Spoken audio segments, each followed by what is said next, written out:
The rain had started as a whisper and turned into a steady drumbeat by the time. Lily, please subscribe our channel A Story a Day and drop your comment where from you watching our stories. Thank you. Reached the iron gates of the Ashcroft estate. She held the cake box against her chest like a fragile promise. The cardboard already softening at the corners. Pink icing peeked through the clear window on top. Happy 7th birthday, Evan. The letters smudged where her fingers had pressed too hard. Behind her, the city buses hissed past, indifferent. Ahead of her, the mansion loomed, all glass and stone, lights glowing warm inside like a life she was never meant to touch. Lily was 12, thin as a reed, with hair she cut herself and eyes that had learned to measure hope carefully. Today had been her little brother's birthday. Today was supposed to be happy, but happiness had a price. She stopped at the gate and wiped her nose with her sleeve. The security camera above tilted slightly, its quiet whir making her flinch. She raised her hand and rang the bell. Yes? Came a clipped voice through the speaker. I am here to return something, Lily said, trying to sound older than she was. It's a cake. A pause. Who are you? My mother works here. Maria Santos, housekeeping. Another pause, longer this time. The gate buzzed and slid open. Lily stepped onto the long gravel drive, each crunch under her shoes echoing her nerves. She remembered the look on Evan's face when she told him they couldn't keep the cake. How he'd nodded bravely, even smiled, like a soldier accepting orders he didn't understand. It's okay, he'd said. We can pretend. But pretending didn't stop hunger.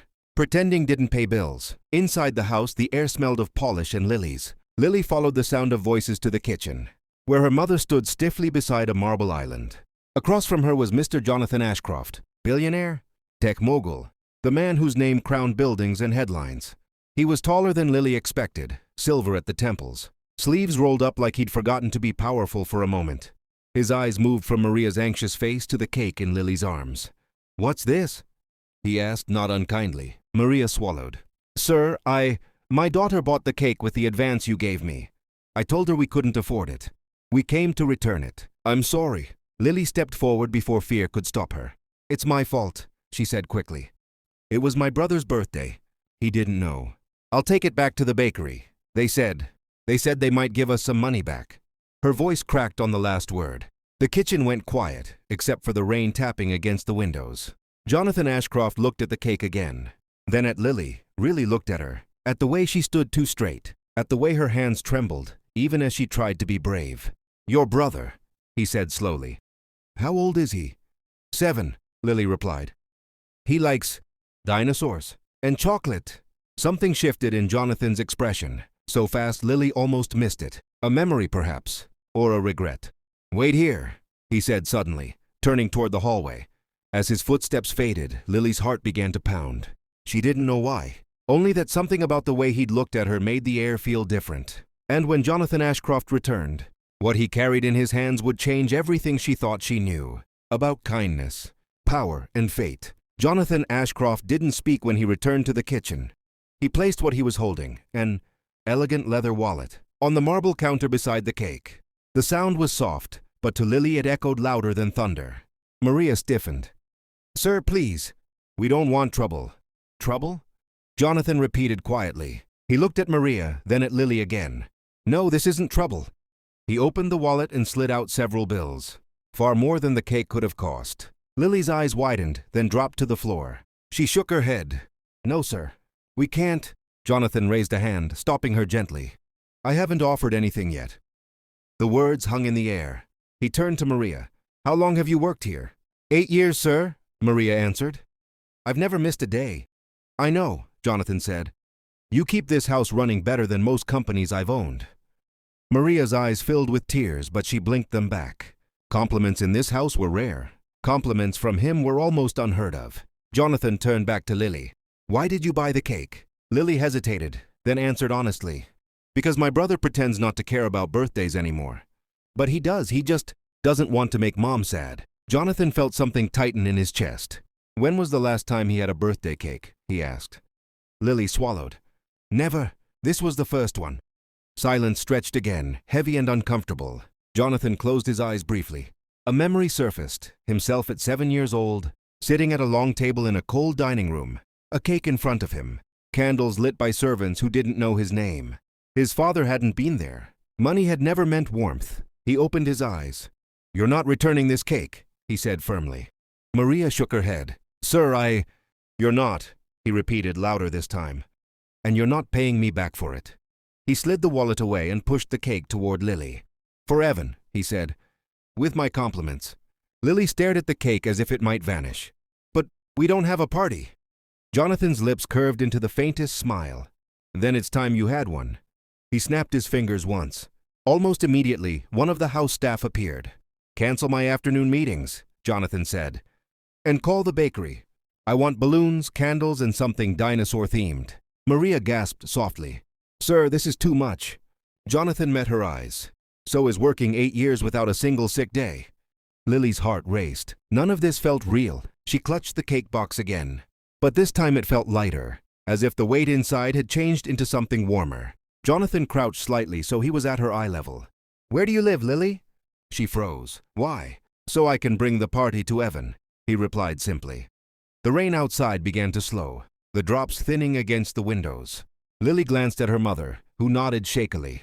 "We live near Oak Ridge Apartments," Lily said. "3rd floor. The elevator doesn't work." Jonathan straightened. "Then we'll take the stairs." That afternoon, a black luxury car rolled into a neighborhood. Jonathan Ashcroft had only ever passed through in tinted silence. And as Lily watched him step out into cracked pavement and flickering streetlights, she realized something incredible. The richest man she had ever met was walking into her world. And he wasn't turning back. The Oak Ridge Apartments smelled of damp concrete and old cooking oil. Jonathan Ashcroft noticed it the moment he stepped inside, his polished shoes pausing at the cracked tile floor. The hallway lights flickered like they were unsure whether to stay on. And somewhere above them, a baby cried without being answered. "This way," Lily said softly, already climbing the stairs 2 at a time. Jonathan followed, ignoring the curious stares of neighbors peeking from half-open doors. His security detail waited outside at his insistence. "This is not their moment," he'd said. "It's hers." The 3rd floor was quiet. Lily stopped in front of apartment 3C and took a breath before knocking. "Evan," she called through the door, forcing cheer into her voice. "Guess what?" The door creaked open. Evan stood there in socks with dinosaurs on them, his hair sticking up in all directions. When he saw the cake box in Lily's hands, his eyes went wide. "You got it back?" he whispered. Lily knelt in front of him and smiled. "No, we got something better." Jonathan stepped forward then, holding a bundle of colorful balloons. Evan froze. "Mom?" he asked, suddenly unsure. Maria came up behind them, her eyes already wet. "It's okay, mijo. This is Mr. Ashcroft." "The tall man?" Evan asked, squinting. Jonathan laughed, an unexpected, genuine sound. "That's one way to describe me." He held out a small gift bag. "Happy birthday, Evan." Evan looked at Lily for permission. She nodded. He took the bag carefully, like it might bite him. Inside was a toy dinosaur, green and fierce-looking, with tiny, sharp teeth. Evan gasped. "It's a T-Rex," Jonathan said. "King of the dinosaurs." Evan's smile stretched so wide it looked like it might split his face. "Like me," he declared. They crowded into the small living room. The furniture was mismatched, the couch sagging in the middle. But Maria cleared space quickly while Lily set the cake on the wobbly table. Jonathan knelt to help. "Evan, light the candles," 7 small flames trembling in the dim room. "Make a wish," Lily said. Evan squeezed his eyes shut so tightly his face scrunched up. He didn't say the wish out loud, but Jonathan noticed his lips move. "I want my sister to be happy," Evan thought, "and Mom to stop crying at night." They sang. The sound was soft, a little off-key, but it filled the room more completely than silence ever could. When Evan blew out the candles, the room erupted in cheers. For a moment, Jonathan felt something he hadn't felt in decades, like he was standing inside a memory. He'd missed the first time. They cut the cake. Chocolate layers, thick frosting. Evan took the first bite and closed his eyes. "This is the best day ever," he said, mouth full. Lily watched him, heart aching in the best way. Jonathan stood near the window, looking out at the city. He hadn't planned to stay long, but as he watched Lily gently wipe frosting from Evan's chin, something settled inside him. "How old are you, Lily?" he asked. 12, she replied. "You're very brave for 12. She shrugged. "Someone has to be." Jonathan nodded slowly. In that moment, he made a decision, one that would ripple far beyond this small apartment. And when he spoke next, Maria felt her knees weaken. "Lily," he said carefully, "how would you feel about coming to a different school?" The room went very still, and Lily's life stood at the edge of something terrifying and extraordinary. Lily didn't answer right away. A different school sounded, like a dream people on television talked about, the kind with green fields and shiny libraries. It also sounded like the kind of thing that came with strings attached. Lily had learned early that gifts rarely came without a cost. She tightened her grip on her paper plate. "Why?" she asked. Jonathan respected the question. He didn't smile. He didn't soften it with jokes. "Because you're smart," he said. "And because you shouldn't have to grow up believing courage is the same thing as sacrifice." Maria shook her head slowly. "Sir, Lily is doing fine where she is." Jonathan turned to her. "Is she?" Maria opened her mouth, then closed it again. The truth pressed between them. Overcrowded classrooms, broken heaters, teachers who were too tired to notice a quiet, brilliant girl in the back row. Lily looked at her mother. "Mama?" Maria took her hands. "Mija, this is not charity." Jonathan nodded. "You're right. It isn't." He reached into his coat and pulled out a thin folder. 3 years ago, my foundation partnered with several private schools. Full scholarships, no publicity, no obligations. Students are selected quietly." He placed the folder on the table, next to the half-eaten cake. "I don't want your gratitude," he continued. "I want to invest in potential." Lily flipped the folder open. Her breath caught. Photos of classrooms filled with light, science labs, art studios, a library larger than her entire apartment building. "It's far," she said softly. "And I help with Evan." Jonathan answered without hesitation. Transportation would be arranged, and after-school care for Evan. Maria's eyes filled again. "Why us?" Jonathan hesitated. For the first time, he didn't have a clean answer. Because he saw himself in Lily. Because he wished someone had noticed him sooner. Because 7 candles in a small room had done what billions never could. "Because your daughter returned a cake instead of keeping it," he said finally. "Most adults wouldn't have." Silence stretched, the kind that changes things. "I don't want to leave my brother," Lily whispered. Jonathan knelt in front of her. "You wouldn't be leaving him. You'd be leading him." Evan, who had been busy lining up his dinosaurs, looked up. "If Lily goes to a big school, can I visit?" Jonathan smiled. "Anytime?" Evan thought for a second. "Then she should go." Lily's eyes filled with tears. "Evan, it's okay," he said seriously. "I'll guard Mom." Maria pulled both children into her arms, her shoulders shaking. Jonathan stood. "Take time to think, no rush. I'll have my assistant call." He walked to the door, then paused. "One more thing." They looked at him. "The cake," he said. "You didn't return it today. But you returned something else." "What?" Lily asked. "My faith in people," he replied. As he stepped into the hallway, the flickering light no longer bothered him. Behind him, in a small apartment on the 3rd floor, a future quietly cracked open, wide enough for hope to slip through. The night after Jonathan Ashcroft left, Lily barely slept. She lay on the thin mattress beside her brother's bed, staring at the water stain on the ceiling shaped like a crooked heart. Every time she closed her eyes, she saw bright classrooms and long hallways that smelled like books instead of bleach. She also saw Evan standing alone, waving goodbye. Fear and hope wrestled inside her chest. By morning, the decision still felt too big for a 12-year-old girl. Maria moved quietly around the apartment, packing lunches with unusual care. She hadn't said yes. She hadn't said no. But she hummed, softly, unconsciously, and Lily noticed. Her mother only hummed when she felt something close to peace. A knock came at the door at exactly 7:30. Maria froze. Lily's heart leapt into her throat. When Maria opened the door, a woman in a gray coat stood outside, holding a clipboard and smiling gently. "Good morning," she said. "I'm Claire, Mr. Ashcroft's assistant." Behind her, a clean black sedan waited at the curb, sunlight flashing off its windows. "I'm not here to pressure you," Claire continued. "Only to answer questions." She sat at their small table, carefully folding her coat to avoid touching crumbs. She explained everything: transportation, meals, uniforms, medical coverage, after-school tutoring. No cameras, no contracts that trap them. "This isn't a loan," Claire said firmly. "And it isn't temporary." Lily watched her mother's hands as she listened. Rough, tired hands that had scrubbed other people's floors for years. When Maria finally spoke, her voice was steady. "What if Lily fails?" Claire smiled.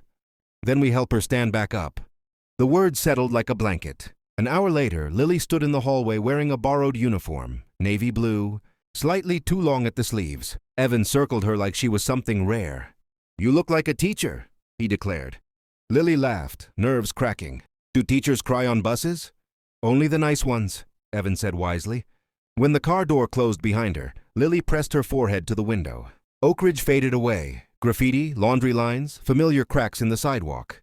She felt guilty for feeling excited. The school gates were wide and open, not iron like the mansions. Students streamed in, laughing, confident. Lily's stomach twisted. What if she didn't belong? Inside, a counselor greeted her by name. By name. In her first class, Lily answered a question without thinking. The teacher paused, then smiled. "That's correct," she said. "Would you like to explain how you got there?" No one had ever asked her that before. At lunchtime, Lily sat alone until a girl slid into the seat across from her. "I'm June," she said. "You're new."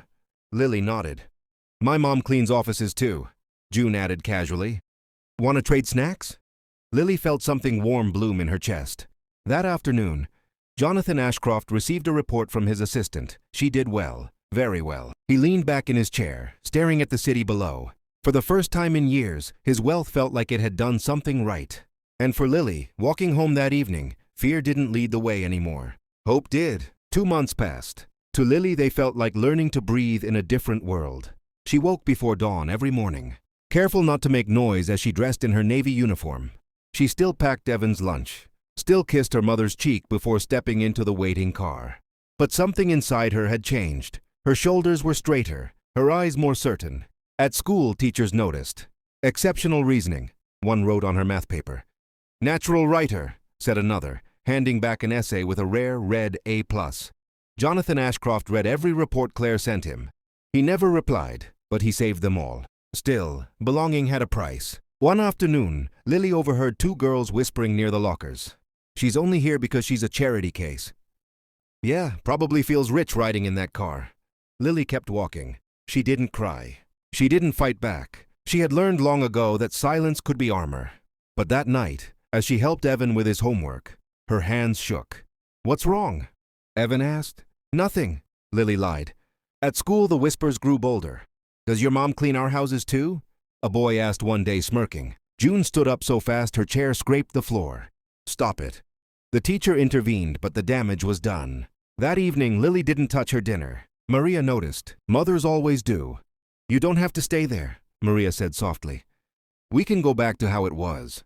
Lily looked at her brother, at the way he proudly told neighbors his sister went to a big school. "I don't want to quit," Lily said. "I just don't want to feel small." The next morning, Jonathan Ashcroft received an email he hadn't expected. "Lily has requested to withdraw." He read it twice. Then he stood up. Within the hour, Jonathan was in his car, heading toward the school he had never planned to visit. For the first time, he wasn't acting as a benefactor.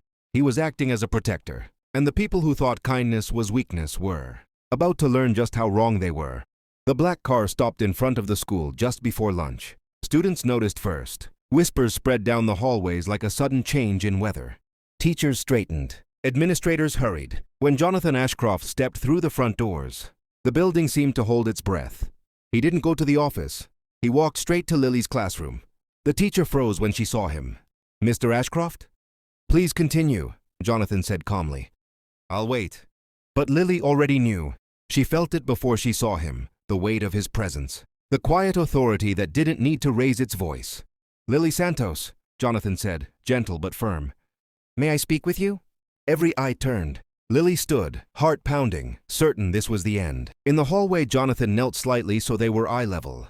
"Why didn't you tell me?" he asked. "I didn't want to bother you," Lily whispered. "You already did too much." Jonathan's jaw tightened. "No one gets to decide you're a burden." He walked her back into the classroom. "I won't disrupt your lesson," he told the teacher. "But I will say this." The room went silent. "This school exists to educate," Jonathan said. "Not to measure worth by background or income." His eyes swept the room, not angry, just impossibly steady. "Lily earned her place here. And if anyone suggests otherwise, they are welcome to question me directly." No one spoke. Jonathan turned to Lily. "You don't need permission to belong." At lunch, an announcement was made, clear, firm, and impossible to ignore. Bullying would be addressed. Scholarships would be respected. By the end of the day, the whispers had stopped. That evening, Lily walked into her apartment smiling. "You didn't quit," Evan said, relieved. "No," Lily replied. I stayed. Across the city, Jonathan sat alone in his office, staring at a photo he hadn't looked at in years, himself at 12, standing alone in a school uniform. He understood now. This wasn't charity. This was justice, and Lily's story was far from over. The attention faded, but the change remained. Teachers began calling on Lily more often, not out of pity, but respect. Students who once whispered now nodded in passing. Some even apologized, awkward and sincere. June grinned one afternoon and said, "Told you they'd figure it out." Lily smiled back, but something restless lived beneath it. One Friday, Lily was called to the counselor's office again. This time, Jonathan Ashcroft was there, sitting not like a billionaire, but like a man waiting for an answer. "I want to ask you something," he said when they were alone. Lily's fingers curled into her sleeves. "Am I in trouble?" "No," Jonathan said quickly. "You're impressive." He slid a folder across the desk. Inside were brochures, summer programs, advanced courses, leadership camps. "I want you to consider these," he said. "Not because I expect anything from you, but because doors should open before they become walls." Lily studied the pages. "They're far away." "I know. And expensive." "They're covered." She looked up at him. "Why do you keep doing this?" Jonathan didn't answer right away. He stood and walked to the window. "When I was your age," he said quietly, "I was surrounded by opportunity and starved of guidance. People assumed money was enough." He turned back to her. "I don't want you to confuse struggle with destiny." Lily swallowed. "What if I fail you?" Jonathan smiled, a real one. "You won't, but even if you do, you won't lose me." The words landed heavy and warm. That night, Lily told her mother everything. Maria listened, then said something Lily didn't expect. "You should go." "But Evan..." "Will grow stronger knowing his sister was brave." Lily looked at her brother, who nodded solemnly. "I'll guard Mom," he repeated. For the first time, Lily felt the future stretch, not like a threat, but like an invitation. And somewhere deep inside, a new question formed. Who could I become if I stopped being afraid? The acceptance letter arrived on a Tuesday. It was thick, cream-colored, with Lily's name printed neatly across the front. She stared at it for a long time before opening it, as if the words inside might disappear if she moved too quickly. Maria watched from the kitchen, hands clasped in silent prayer. Lily tore the envelope carefully. "Congratulations." The word blurred as tears filled her eyes. She had been accepted into the summer. Leadership and Science program, 8 weeks at a prestigious campus, surrounded by students from all over the country. Housing, meals, travel, everything covered. "I got in," Lily whispered. Maria crossed the room in 2 steps and pulled her daughter into her arms. "You did this," she said fiercely. "Not him, you." That evening, Lily sat at the small table and wrote a letter of her own. Not an email, a real letter. "Dear Mr. Ashcroft, I promise I won't waste this chance. I don't know who I'll become yet, but I know I'll try to become someone good." Jonathan read it alone in his office later that night. He folded the letter carefully and placed it in his desk drawer, next to the photo from his childhood. The program was harder than Lily expected. Classes were fast. Students were confident, loud, certain of their place in the world. Lily felt small again, but this time she didn't retreat. She stayed up late studying. She asked questions. She failed a test and studied harder. One night, overwhelmed, she sat on the dorm steps and cried quietly. A girl sat beside her. "First time failing?" Lily nodded. "It means you're finally somewhere that challenges you," the girl said. Lily breathed in the night air and believed her. At home, Evan counted down the days until her return, crossing off numbers on the calendar with a red crayon. Jonathan received updates, but fewer this time. Lily didn't need watching anymore. She was learning to stand. And when the program ended, Lily boarded the bus home with something new in her bag. Confidence, the kind no one could take away. Lily stepped off the bus, the late afternoon sun catching the edges of her new uniform. She carried her small suitcase carefully, like it held more than clothes, like it held a piece of herself. She had discovered over the past 8 weeks. Evan was already waiting at the curb, arms crossed, tapping his foot impatiently. The moment he saw her, his face lit up. "You're back," he shouted, running forward and nearly knocking her over. "Tell me everything." Lily laughed, ruffling his hair. "Everything?" "Yes, everything." Maria watched them from the doorway, smiling faintly but with tears glistening in her eyes. She said nothing. She didn't need to. The reunion spoke for itself. Inside their apartment, the smell of dinner didn't matter. Evan wanted stories of science labs, debates, late-night study sessions. and friendships made under the stars. Lily told them all, the words spilling out in excitement and laughter. And for the first time in a long while, the small apartment felt bigger. Later that evening, Lily unpacked her suitcase. She pulled out notebooks filled with notes, awards, and a carefully wrapped little trophy labeled, "Most Curious Mind." She stared at it, feeling the weight of her accomplishment. A knock at the door startled her. When she opened it, a familiar figure stood there, Jonathan Ashcroft, tall as ever but with an unusual softness in his eyes. He held a small gift bag in one hand and a box of Evan's favorite dinosaur cookies in the other. "Hello, Lily." "Evan," he said warmly. Evan grabbed the cookies immediately. "Did you bring them yourself?" Jonathan smiled. "I thought I'd make sure they arrived safely." He turned to Lily.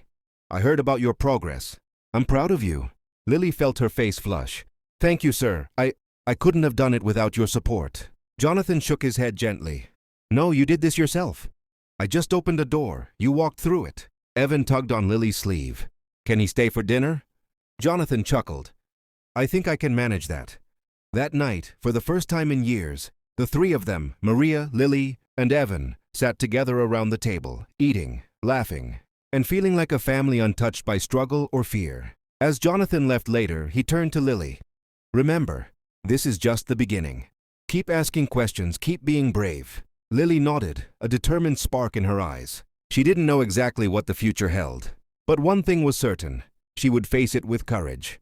For herself, for Evan, and for every door yet to open. Outside, the city lights shimmered like possibilities waiting to be claimed, and Lily finally felt ready to reach for them.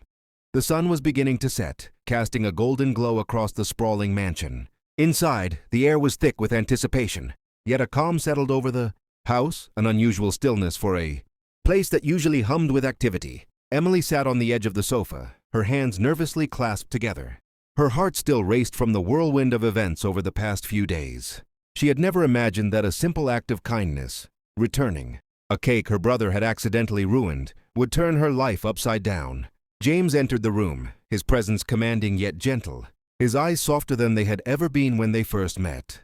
There was a quiet confidence in him now, but more than that, there was a vulnerability he only showed to her. He stopped a few feet away, watching her carefully, as if measuring the right moment to speak.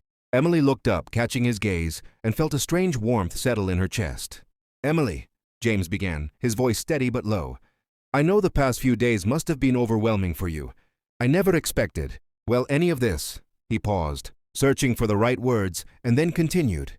"You have this incredible way of seeing the best in people, even when they don't see it themselves, and I—" His voice faltered for a brief moment, but he forced himself onward. "I want to make sure you know how much I appreciate you. Not just your kindness, but you, as a person."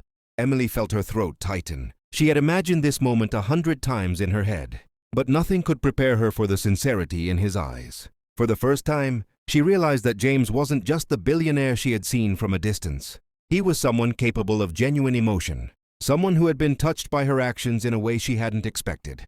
I don't know what to say," she whispered, her voice trembling slightly. "Then don't say anything," James replied softly, taking a careful step closer. "Just let me show you." He held out his hand. Emily hesitated for a moment, glancing around the room as if the walls themselves might offer guidance. Then slowly she placed her hand in his. The simple touch carried 1,000 unspoken words: trust, hope, gratitude, and something deeper, something neither of them had admitted aloud. James led her to the balcony overlooking the gardens. The twilight painted the sky in hues of pink and purple, and the gentle breeze carried the scent of blooming jasmine. It was quiet, peaceful, a stark contrast to the chaos that had brought them here. Emily leaned against the railing, letting the calm of the moment wash over her. "I've spent my life chasing things I thought mattered," James said quietly. "Money, power, recognition, but none of it ever felt right. Not until I saw you, your courage, your honesty, the way you care about your family. It made me realize how much I've been missing." Emily's eyes welled up, and she felt a lump form in her throat. She had always believed that life had a way of testing people, of throwing obstacles in their path to see who would rise above them. And here she was, standing with the man who had the world at his feet, yet whose heart had been touched by her simple, genuine self. "James." She started, but words failed her. He turned to her fully now, taking both of her hands in his. "Emily, I don't want this to end. I don't want to go back to the way things were before. I want you in my life, not because of what you've done for me, but because of who you are. Will you give me that chance?" Tears slipped down Emily's cheeks, and she nodded, unable to speak. The weight of the past, the struggles, the misunderstandings, the fears, seemed to melt away in that single moment. She realized that she had been holding her heart back, afraid to hope, afraid to dream. But now hope felt like something tangible, something she could reach out and grasp. James smiled, a mixture of relief and joy spreading across his face. Slowly he leaned in, and their lips met in a gentle, tentative kiss. It was a kiss filled with promise, with the silent understanding that whatever challenges lay ahead, they would face them together. The night deepened around them, stars beginning to twinkle in the sky above. For Emily and James, the world felt infinite, full of possibilities they had never imagined. In that quiet, shared moment, they knew that life's unpredictability had brought them exactly where they were meant to be, together. As they pulled back, Emily rested her head against James' shoulder, feeling the steady rhythm of his heartbeat. "I never thought I'd be here," she whispered. "With someone like you, someone who sees me. And I never thought I'd find someone who makes me want to be better." James replied, his voice barely audible. "Someone who makes me believe in more than just wealth and power. Someone like you." And as the first stars blinked in the sky above, Emily realized that this was more than just an ending. It was a beginning of trust, love, and a future neither of them had dared to dream of. Until now,